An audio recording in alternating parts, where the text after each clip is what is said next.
guys, what's going on, dudes? It is David here. We're back with another video. Now, in this video, guys, we shall be discussing Super Bowl 59. And let's just say, straight off the bat, I want to say congratulations to the Philadelphia Eagles on getting your second Super Bowl, your first Super Bowl since 2017, where Nick Foles won you with Doug Peterson. Since then, it's been a kind of interesting year, but I believe that right now, I would probably say that the Philadelphia Eagles are definitely the most well-run team, and Howie Roseman is one of the best GMs out there, because the way this team was put up and set up, the offensive coordinator, the head coach Nick Sirianni, offensive coordinator and Kellen Moore, who came from Dallas, a division rival, and absolutely changed his offense. Then we have Vic Fangio on the defense, and this defense has been lethal, and I highly doubt that the Philadelphia Eagles are going to let Vic Fangio leave again to become a head coach. And if I was Vic Fangio, I wouldn't even leave, because his defense forced Patrick Mahomes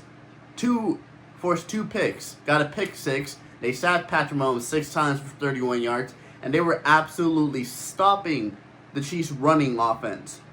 Like, when the top runner for the Chiefs is Patrick Mahomes, you know you're doing a good job, because Kareem Hunt is a very good running back, and Isaiah Pacheco, even though he's lost a bit of steam, is still a very good running back as well. Kareem Hunt ended up finishing with 3 carries with 9 yards, and Isaiah Pacheco had 3 carries for 7 yards, and Patrick Mahomes ended up having 4 carries, 1 more carry, for 25 yards, and the average 6.3 yards per rush. But the one thing I really gotta say this is also is that Jalen Hurts is that dude. Jalen Hurts went 17 for 22. He was averaging 10 yards a throw, 2 touchdowns, 1 pick, and that pick was kind of really, like, I don't even know where he was throwing that to. Like, he was just throwing up there. Patrick Mahomes, both interceptions that Patrick Mahomes, I don't really know where it's throwing to. The second pick that he threw was just the guy just sitting on it, and that was a very fantastic interception. But like I said, let's take a look at the numbers again. Patrick Mahomes, 21 to 32, 257 yards, 8 yards per throw, 3 touchdowns, 2 picks. He was sacked 6 times, and he had a QBR rating of 11.4 with a passer rating of 95.4. And even though the Chiefs did lose to the Philadelphia Eagles 22 to 40, if we take a look at the box score and take a look at the first 2 quarters, the Eagles were 24-0 up at halftime.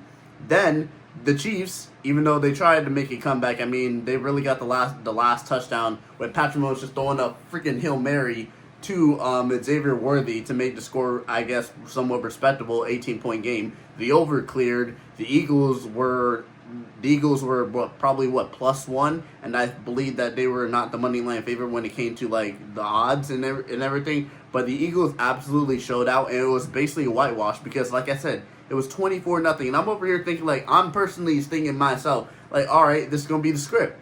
This is the Eagles winning 24-0. We got Patrick Mahomes come out the second half after Kendrick Lamar put on a very fantastic performance, teasing the crowd every single song with a teaser of Not Like Us, and then finally doing that song at the end. And we even had an appearance from Serena Williams in the Super Bowl. Like, that's just absolutely mind-blowing. But after that, I'm pretty sure everybody's probably expected Patrick Mahomes to at least come out in this. But no, the Eagles were on the gas, and they were just going down the Chiefs' throat. Like, the Chiefs were trying to run that ball, the Chiefs were trying to throw it, and it was just not happening. If we take a look at the Chiefs' wide receivers, Xavier Worthy was their top receiver. Xavier Worthy, a rookie quarterback, was the top receiver. 8 catches, 157, 2 touchdowns. And that second touchdown is what put him over, because that was probably it was a 50-yarder, literally. I'm looking at it right here. It was a 50-yarder. He had 8 targets, cut all 8 catches. A rookie wide receiver in his biggest moment, in the biggest game of the season, caught all 8 targets. That is very impressive. Travis Kelce. Where's Travis Kelce been this season? I don't know. Mostly spending time with Taylor Swift. I think he got to start spending less time with Taylor Swift, because it's starting to affect him some way, because Travis Kelce wasn't like this season. I'm pretty sure everybody expected Travis Kelce to come back and do very good, but Travis Kelce has been the definition of hot or cold. 4 catches, 39 yards off of 6 targets. DeAndre Hopkins having 2 catches, 18 yards. Juju having 2 catches. I expected Juju to start getting a lot more catches, because I even had Juju getting at least 3 catches, and I expected Juju to get some more targets, but he got the 2 catches early on in the game, and then that was just it. Hollywood Brown got 2 catches, not really doing too much. But it was just really the Eagles' defense taking a look at just stopping them. And if we look at the Eagles' defense, the Eagles got Josh Sweat had 2.5 sacks. Milton Williams had 2 sacks as well.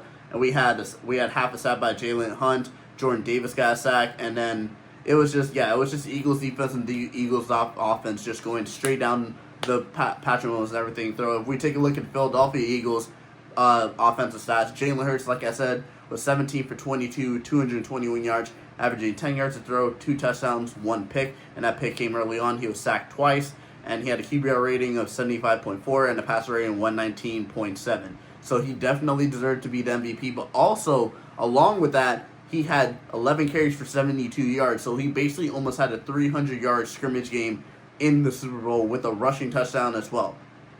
Saquon Barkley, I knew he was not gonna do like over 100 yards, but 25 touches in the game and only 57 yards. The Chiefs defense was doing a good job at shutting down Saquon. The one thing is they were shutting down Saquon, but then they weren't shutting down Jalen Hurts, and they were allowing Jalen Hurts to get out there and kill him in the rushing game, and that's why Jalen Hurts ended up having more rushing yards than the top running back in the Eagles team. And then we took the wide receivers, and Eagles wide receivers didn't really have to do much because Jalen Hurts was just running the ball.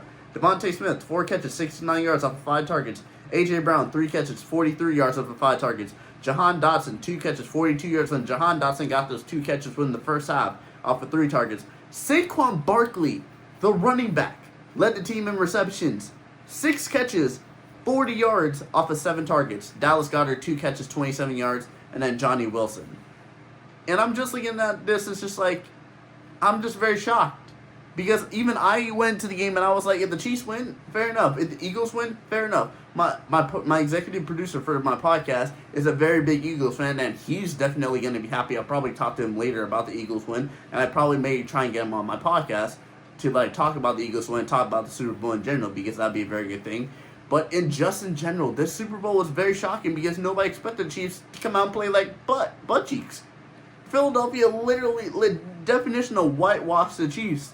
And Patrick Mahomes is going to go back looking at this. Andy Reid's going to come back and look at this. And they're going to go back into next season. I highly doubt that they're going to go back into the Super Bowl. Philadelphia has a very good chance, but Philadelphia is actually probably going to struggle because Kellen Moore, the offensive coordinator for the Philadelphia Eagles, is going to be heading to New Orleans to be the new offensive coach. So he basically played his last game for Philadelphia in the stadium that he's going to be coaching, because let's say it was played in New Orleans at Caesars Superdome. So he doesn't really have to go anywhere because he's going to be staying there for the foreseeable future.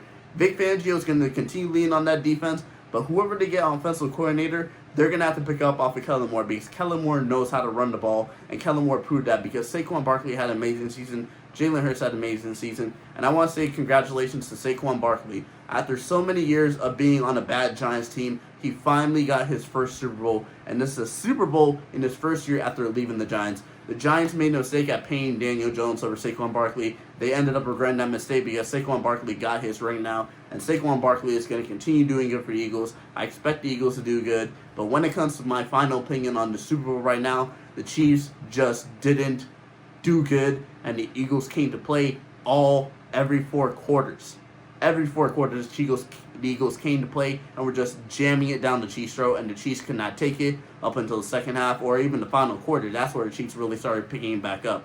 But still, with the game finishing in 40-22, it was okay. Eagles completely whitewashed the Chiefs, and we'll just have to see when it comes to next season. But now the NFL season's done, and you know what that means, boys. It's coming into my element. It's coming into NASCAR, and I'm going to start doing some NASCAR reviews. So you guys get ready for this. It's NASCAR season. Congratulations to the Philadelphia Eagles, and I'll see you guys all later. Peace.